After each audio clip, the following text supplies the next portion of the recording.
दोस्तों, आप सभी का बहुत बहुत स्वागत है हमारे चैनल में। इस वीडियो के अंदर अभी हम लोगों के जीके जीएस और साइंस का प्रैक्टिस सेट देखने वाले हैं। इसमें टोटल 40+ क्वेश्चन है। आप इनमें से कितने क्वेश्चन सही कर पाते हैं अपना स्कोर कमेंट बॉक्स में ज़रूर बताएं। और वीडियो पसंद आए वीडियो को लाइक करें, अपने दोस्तों में शेयर कर सकते हैं। चैनल पर नए हैं सब्सक्राइब करके बेल आइकन प्रेस करें। चलिए शुरू करते हैं। देखिए यहाँ पर हमारा पहला क्वेश्चन दिया गया है, निम्नलिखित नदियों की लंबाई के संदर्भ में अवरोही क्रम में व्यवस्थित करें। देखिए अवरोही का मतलब होता है घटते क्रम में, यानी सबसे बड़ा उससे छोटा, इस तरह से करके आपको बताना है। तो देखिए यहाँ पर लंबाई के संदर्भ में पूछा गया है अवरोही क्रम, तो ऑप्शन बी यहाँ पर करेक्ट हो जाएगा। गोदावरी, नर्मदा, महानदी तब ताप्ती। ठीक है, गोदावरी की लंबाई कितनी है? तो देखिए इसकी जो लंबाई है 1465 किलोमीटर है।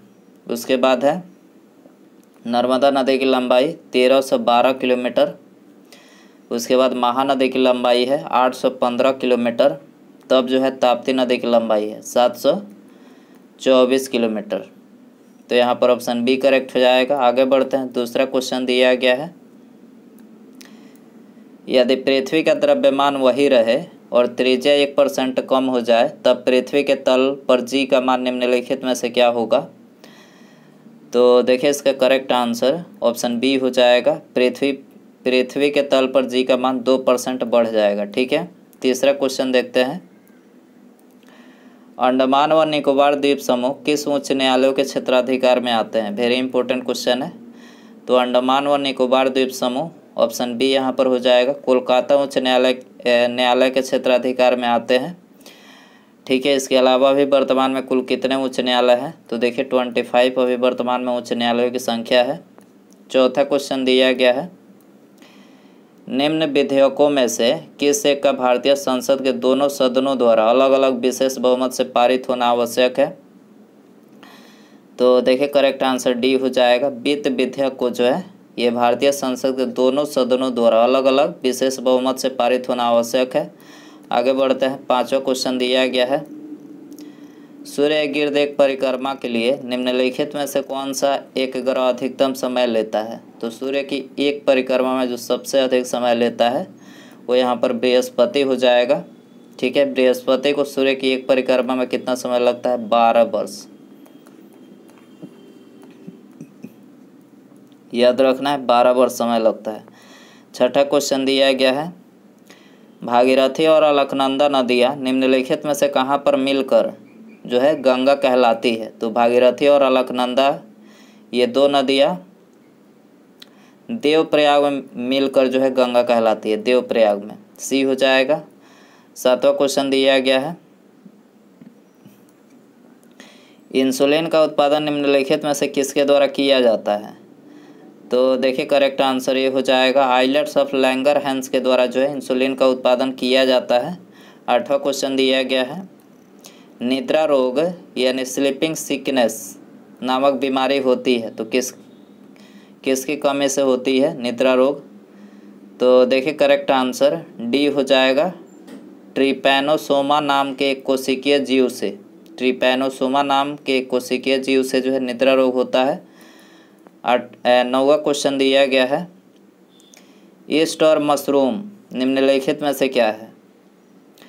तो देखिए यहाँ पर करेक्ट आंसर सी हो जाएगा, ईस्ट और मशरूम फंगी यानी फफूंदी है। ठीक है, फफूंद है।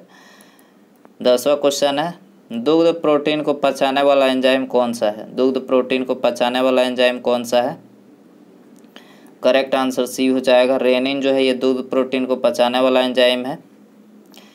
निम्नलिखित में से किसने एक्स किरणों का आविष्कार किया था? एक्स किरणों का, तो ऑप्शन बी हो जाएगा, रॉन्टजन ने एक्स किरणों का आविष्कार किया था। रदरफोर्ड की बात करें तो देखिए रदरफोर्ड ने प्रोटॉन का आविष्कार किया था। मैक्सवेल ने किसका आविष्कार किया था? आप इसका कमेंट में आंसर बताइए। टेरिसेली की बात करें, टोरिसेली, तो देखिए इन्होंने बैरोमीटर का आविष्कार किया था, बैरोमीटर। ठीक है, आगे बढ़ते हैं। 12वां क्वेश्चन दिया गया है, अकबर का शासन जाना जाता है। तो देखिए अकबर का जो शासन था ये क्षेत्रों को जीतने के लिए और अपनी प्रशासनिक व्यवस्था के लिए। तो यहाँ पर 1 और 2, तो ऑप्शन ए में दिया गया है 1 और 2 करेक्ट है। प्रांतों में द्वैध शासन प्रणाली किस अधिनियम के अंतर्गत लागू किया गया था? तो करेक्ट आंसर सी हो जाएगा। 1919 के अधिनियम के द्वारा प्रांतों में द्वैध शासन प्रणाली जो है लागू किया गया था। भारत के योजना आयोग का सृजन किया गया है। भारत के योजना आयोग का सृजन किया गया है।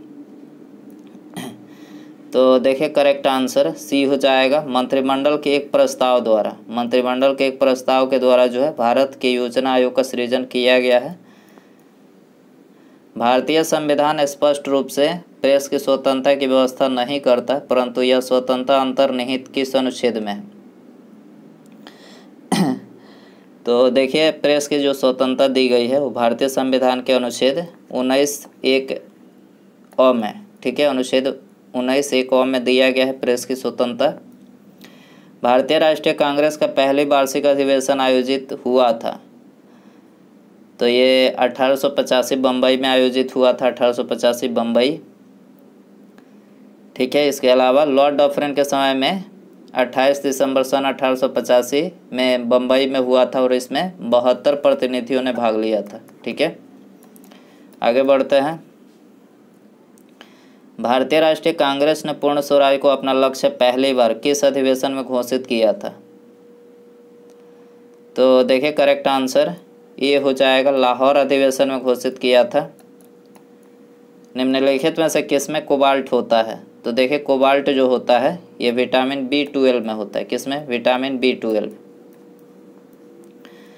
भारत में सूर्यास्त सबसे पहले कहाँ होता है? वेरी इंपॉर्टेंट क्वेश्चन है, कई बार पूछा जा चुका है प्रश्न। भारत में जो सूर्यास्त होता है सबसे पहले कन्याकुमारी में, और सूर्योदय सबसे पहले कहाँ होता है? अरुणाचल प्रदेश में। अरुणाचल प्रदेश में सूर्योदय सबसे पहले होता है।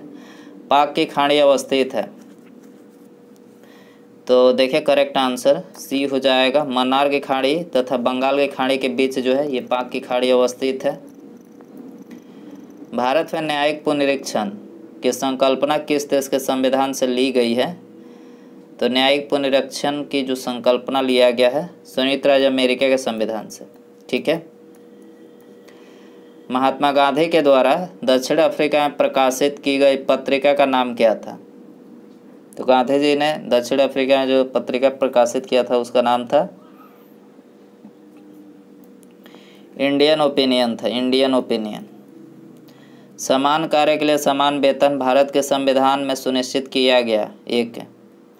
तो समान कार्य के लिए समान वेतन जो है ये भारतीय संविधान में राज्य के नीति निर्देशक सिद्धांतों का अंग है, ठीक है। तो ऑप्शन बी यहाँ पर हो जाएगा।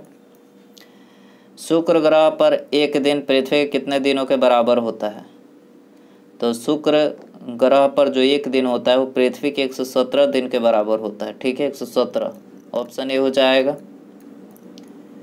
भारतीय मानक समय तथा ग्रीनविच नामक समय के बीच कितने समय का अंतर होता है? तो भारतीय मानक और ग्रीनविच के मध्य का जो समय अंतर होता है 5.5 घंटे का होता है, 5.5 घंटे। ऑप्शन सी यहाँ पर हो जाएगा।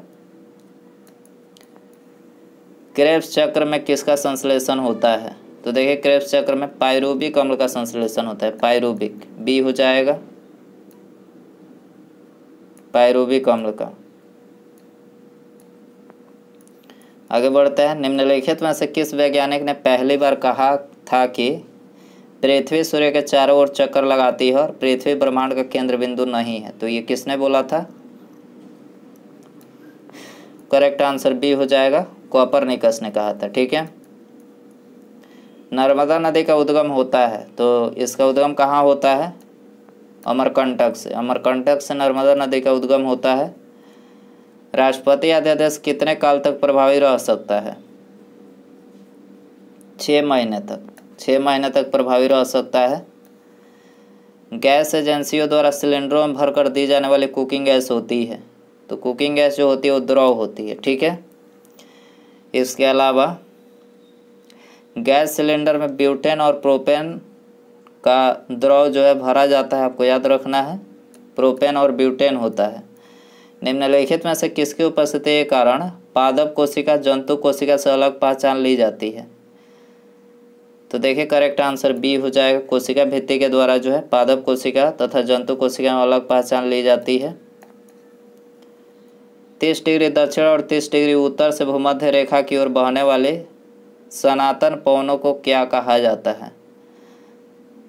करेक्ट आंसर हो जाएगा ऑप्शन ए, इसको व्यापारिक पवनें कहा जाता है। 30 डिग्री दक्षिण और 30 डिग्री उत्तर से भूमध्य रेखा की ओर बहने वाली पवनें को क्या? व्यापारिक पवनें। विश्व मानवतावादी दिवस किस तिथि को मनाया जाता है? 19 अगस्त को मनाया जाता है विश्व मानवतावादी दिवस। अर्थशास्त्र में नोबेल पुरस्कार किस वर्ष में प्रविष्ट हुआ था? तो अर्थशास्त्र में नोबेल पुरस्कार 1969 में हुआ था। 1969 ऑप्शन बी हो जाएगा। निम्नलिखित में से कौन से देश की सबसे लंबी अंतर्राष्ट्रीय सीमा रेखा भारत से जुड़ी है? तो सबसे लंबी अंतर्राष्ट्रीय सीमा रेखा जो है ये बांग्लादेश से के साथ भारत से जुड़ी है। बांग्लादेश की भारत से जो सबसे लंबी जुड़ी है। निम्नलिखित में से कौन सा वायुमंडलीय हवा को प्रदूषित नहीं करता है? करेक्ट आंसर सी हो जाएगा। नाइट्रोजन जो है वायुमंडलीय हवा को प्रदूषित नहीं करता है। इसके अलावा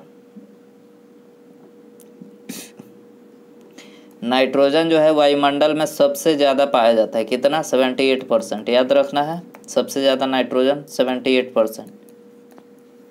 दक्षिण भारत की सबसे ऊंची चोटी कौन सी है? तो देखिए सबसे ऊंची चोटी जो है अनाई मुड्डी है। अनाई मुड्डी। सांची का प्रसिद्ध स्तूप किसके समय में बनवाया गया था? तो सांची का मौर्य वंश के समय में बनवाया गया था, मौर्य वंश। अपने विचारों के प्रसारण हेतु गांधी ने किस समाचार पत्र का संपादन किया? करेक्ट आंसर बी हो जाएगा, हरिजन। हरिजन समाचार पत्र का जो संपादन किया था। चाय पीने से कौन सी बीमारी होती है? तो चाय पीने से पायरिया नामक बीमारी होती है। ऑप्शन ए हो जाएगा। किस फल का बीज बिच्छू के जहर को तुरंत उतार देता है? तो बिच्छू के जहर को तुरंत इमली का बीज। याद रखना इमली का बीज। ऑप्शन सी हो जाएगा। उसके बाद यहाँ पर अगला क्वेश्चन है, ये आप सभी के लिए रखते हैं। इसका आंसर आपको कमेंट में बताना है। देखिए क्वेश्चन है, भारत के संविधान में मौलिक अधिकारों का उल्लेख कहाँ पर किया गया है? भारत के संविधान में मौलिक अधिकारों का उल्लेख मतलब कौन से भाग में किया गया? इसका आंसर आपको कमेंट में बताना है। और वीडियो पसंद आया और आपने इन टोटल 42 क्वेश्चन में से कितने क्वेश्चन सही कर पाए अपना स्कोर कमेंट में बता सकते हैं। और अपने दोस्तों में वीडियो शेयर कर सकते हैं। चैनल पर नया है तो सब्सक्राइब करके बेल आइकन प्रेस करें। ठीक है, मिलते हैं अगले वीडियो में। नमस्कार, जय हिंद, जय भारत।